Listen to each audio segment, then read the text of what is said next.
You're listening to the How to Talk to Girls podcast, where you'll learn step-by-step how to meet and seduce beautiful women. Whether you're looking for one night of fun, a week-long fling, or a long-term relationship. I'm your host, Trip, and the episode starts now.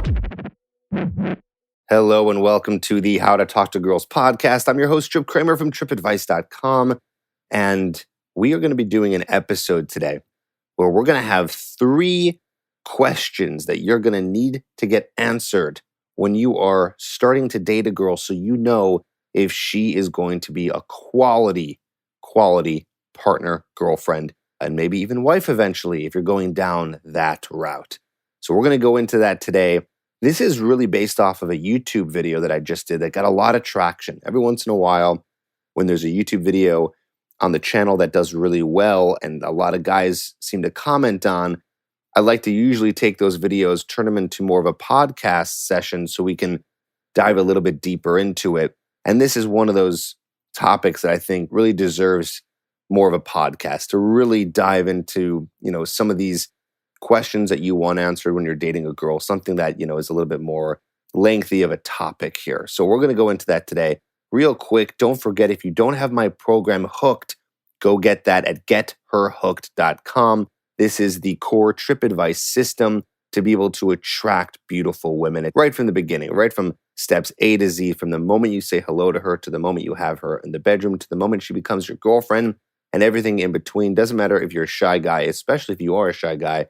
I want you to check it out, getherhooked.com. Get the program today, and then you can join me. And I think we have about 1,000 guys in Trip's Corner, which is a private and secret closed Facebook group for all of the Hooked members. And then you can post in there and ask questions, and it's secret, so no one's going to see anything you put in there except for the members themselves and me as well. And I go in there too, and I got some coaches in there too helping you out.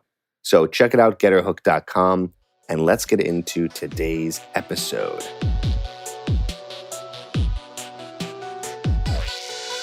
All right, so these questions, they're not necessarily literal questions that you're going to be asking a girl when you're on a date with her, or maybe even when you first meet her. Okay, these aren't questions that you're necessarily going to ask her, even though I will give you some ways to be able to ask these questions. But they're answers that you need to find out if this is a quality girl, okay? Really, we want to find out if she is psychologically sound, if she is mentally fit, if she is an evolving state, meaning that she's working on herself, just like you are, okay? You're trying to be the best guy you can be. I know you are for a fact because you're listening to my words right now. You're doing things in the proper way to attract a woman. And a woman should be doing the proper things to attract a man. Of course, guys and girls come together all the time and it's not perfect. But what I want for you is not the perfect relationship or the perfect dating scenario. Those don't exist. But if you really find out who this girl is deep at the core, you have such a higher chance of success. That's really what everything I talk about is all about, right? There's not necessarily a science here to dating advice. Maybe at times there's some things because there's been a lot of scientific studies done on attraction and things like that. But still, there's a lot of exceptions. There's no hard and fast rules. But really, the stuff that I'm teaching and the stuff that I talk about in my Hooked program, all of it together combined is just upping your chances of success.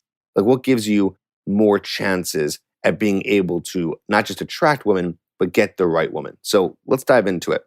The first question that you're going to be trying to get an answer to, okay, is she a heavy drug user / heavy alcohol user, okay?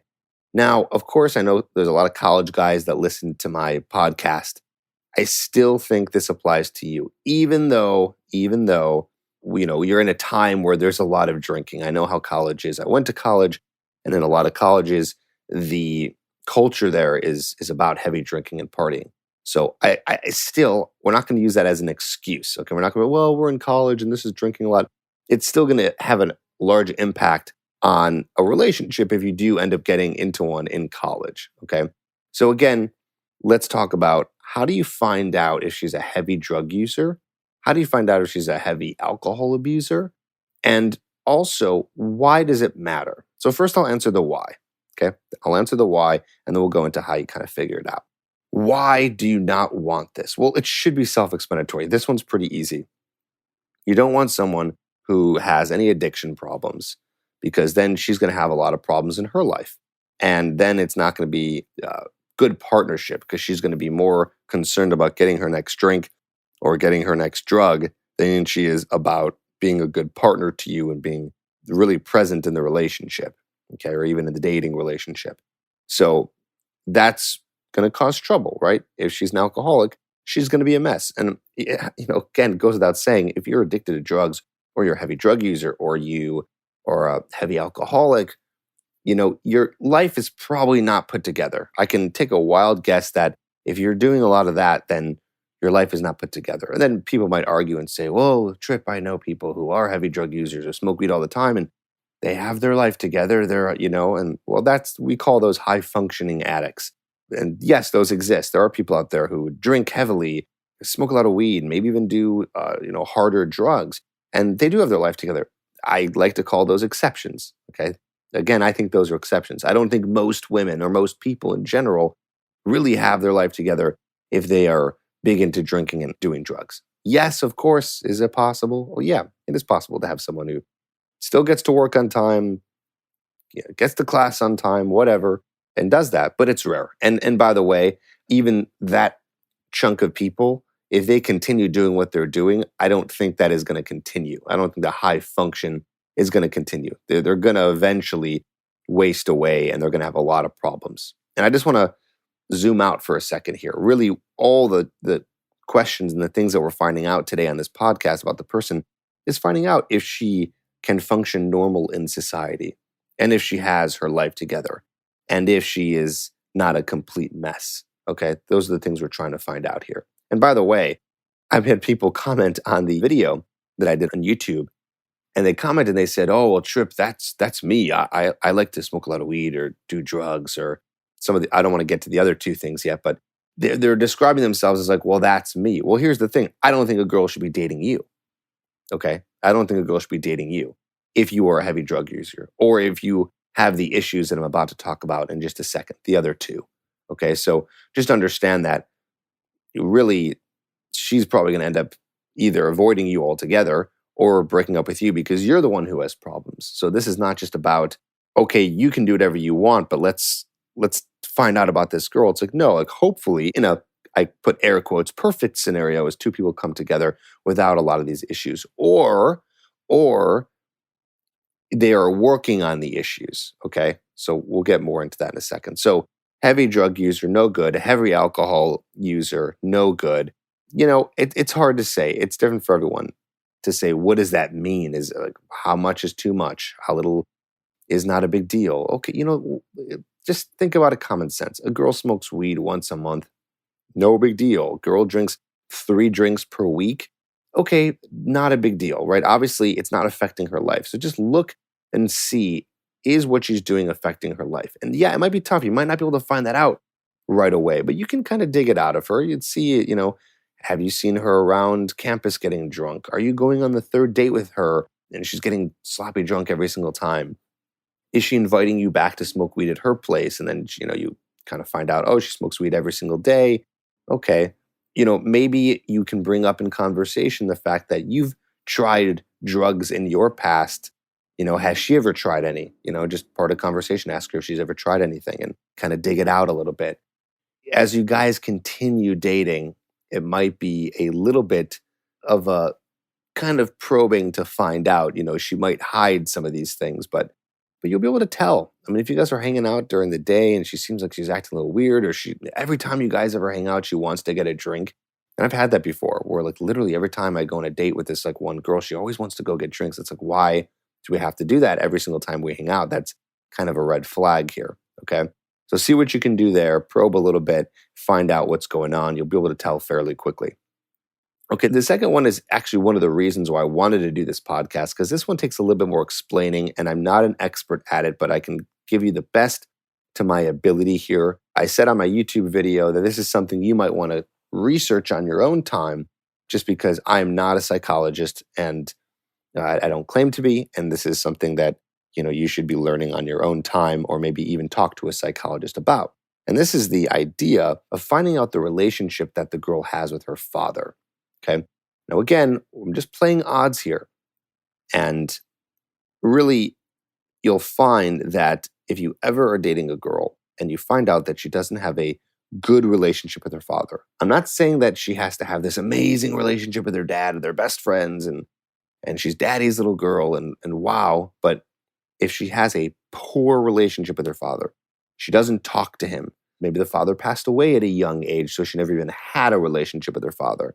Maybe she hates her dad. Maybe her dad abused her or neglected her.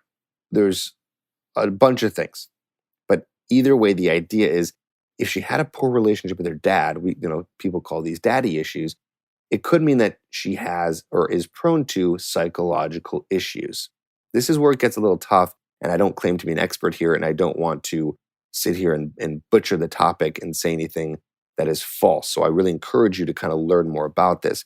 But just on a very broad level, if a girl has daddy issues, she might be having what's called attachment issues. So that means that when she gets into a relationship or starts a relationship with a man, she could have a lot of clinginess, okay? This is called an anxious style of attachment, okay?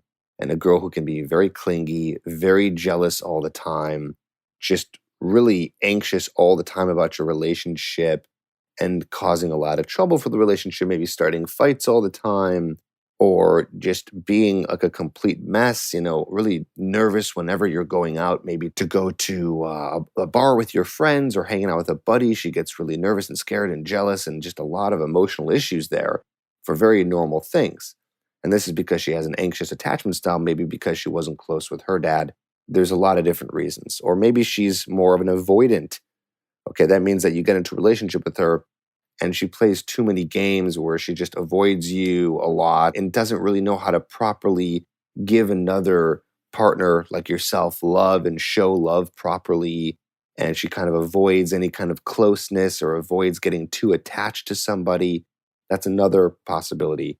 And so these are called attachment styles, by the way. And this is something that could happen depending on how the girl was raised. And sometimes, like I said, if she didn't have a proper father figure in her life, she could have these attachment styles, anxious and avoidant, and multiple other things, right?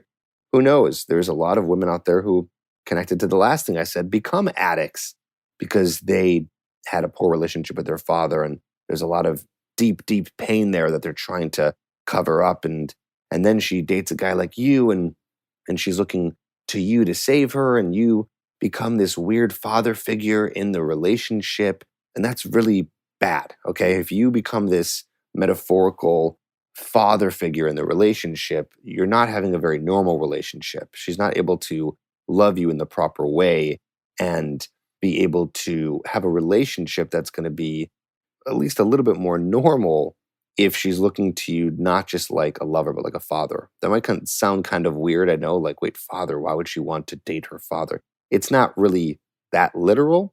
It's just that the way that she knows how to relate to a man is learned from how she related to the first man in her life. And that same goes with you. The way that you maybe have a relationship with your mother could also affect the way that you are relating to women in your life. Again, a lot of psychological stuff that goes very deep that I don't claim to be an expert on, but just trust me when I say if you find out that a woman has a lot of intense daddy issues, this could be a red flag. And if she's not consistently working on this, if she does have daddy issues and she does have a poor relationship with her father, but she's in therapy and she's working on it, it's something that she's been very proactive about, that's fine. In fact, all this stuff, if a girl was in AA or has been in AA, I should say, for maybe 10 years, okay, a little bit of a yellow flag, like, okay, she is prone to being an addict, but, well, she's been working on it for 10 years and she's completely sober. Well, that's not so bad, right? Or, maybe she's younger, she's like 23 and she hasn't been in AA, but she kind of realizes that at one point she was drinking a little bit too much in college and now she's slowed down. Okay, that's kind of cool. I would give that person a shot.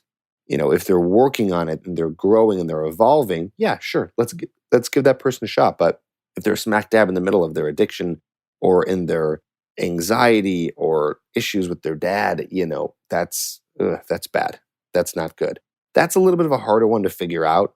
You can ask her maybe on a first, second, third date, like, oh, like, are you close with your family? Do you see your family a lot? And if she's like, oh, no, like, I see my mom, but not my dad. And you can be like, oh, well, why not your dad? And she's going to either say, oh, he passed away, or he's not in her life anymore. This doesn't mean like, okay, done, break up with her, she's gone. But it's definitely something to pay attention to, because if she does ever act up in the relationship or act really jealous or anxious or emotional and completely irrational, starting fights with you, really clingy, those things, that could be due to the psychological stuff that we're talking about here. The fact that she, doesn't have that great relationship or has never had a relationship with her dad.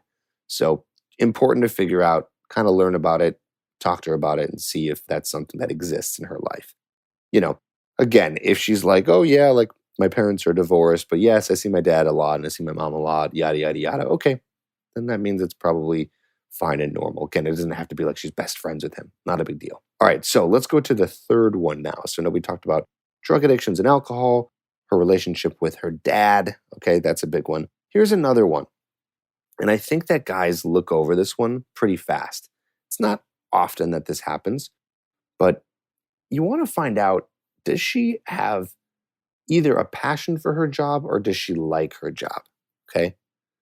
If she's neutral about her job, we're almost into red flag territory, but you really want to date a girl. And this is not hard to find. It's really not. You want to find a girl who at least likes her job. Okay. Or if she doesn't like her job, she is not, you've caught her at a time when she's actively looking. She's like, yeah, I hate my job right now. Like, it's terrible. I don't like where I work, but I'm going back to school to get a master's in whatever. And she's switching courses and she's proactive about it. Great. That's great.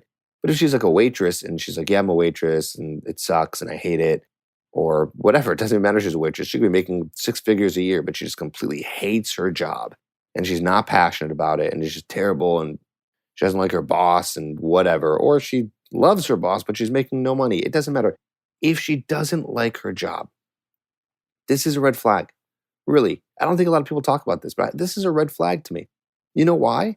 Because this woman is going to be miserable.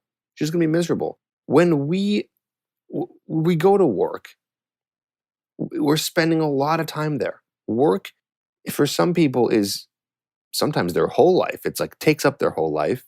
Okay? TripAdvice takes up a lot of my life because it's my passion. But the idea here is that work is like you're there all day. So if you're with a girl who's spending most of her time in a place that she doesn't like, do you think she's going to be a really great person to hang around? Probably not.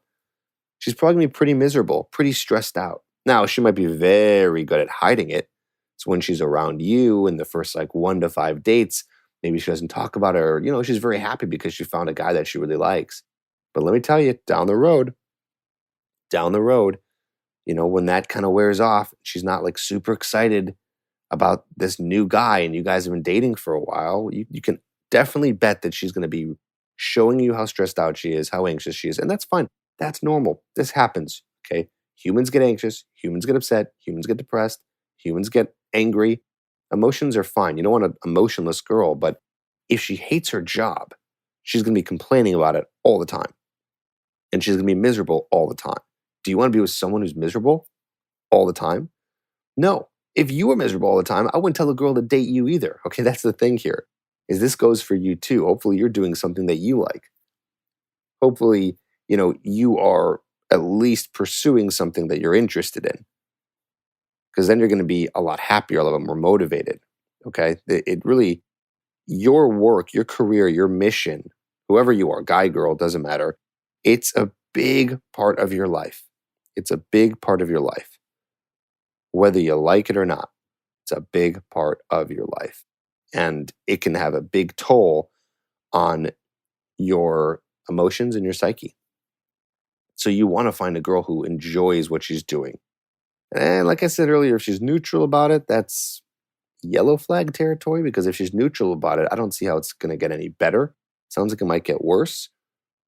So just look out for this. I don't know if you want to be really getting into something with a girl who's not either into something that she likes or actively pursuing it or actively trying to get into something.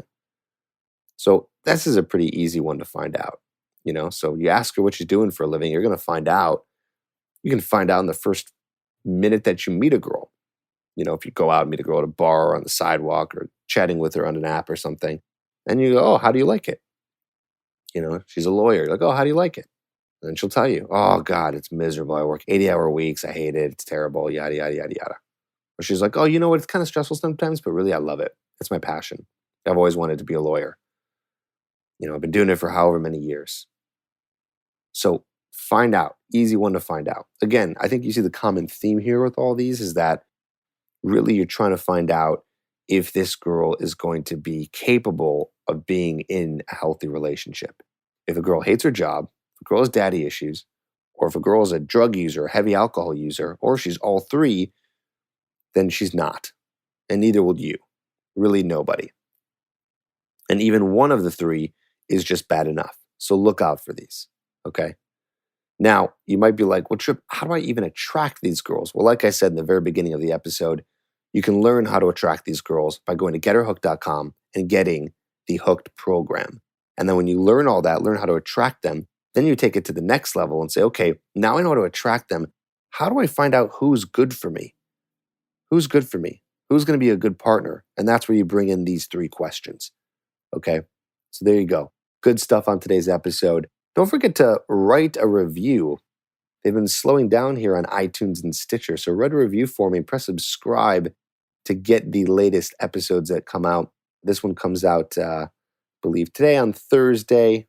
Hopefully I can get it up on Thursday. I missed yesterday because of the holidays and a little bit of traveling. So I apologize to not sticking to this week's schedule, but it's out. Here you go. Hope you took notes. I'll see you on the next episode.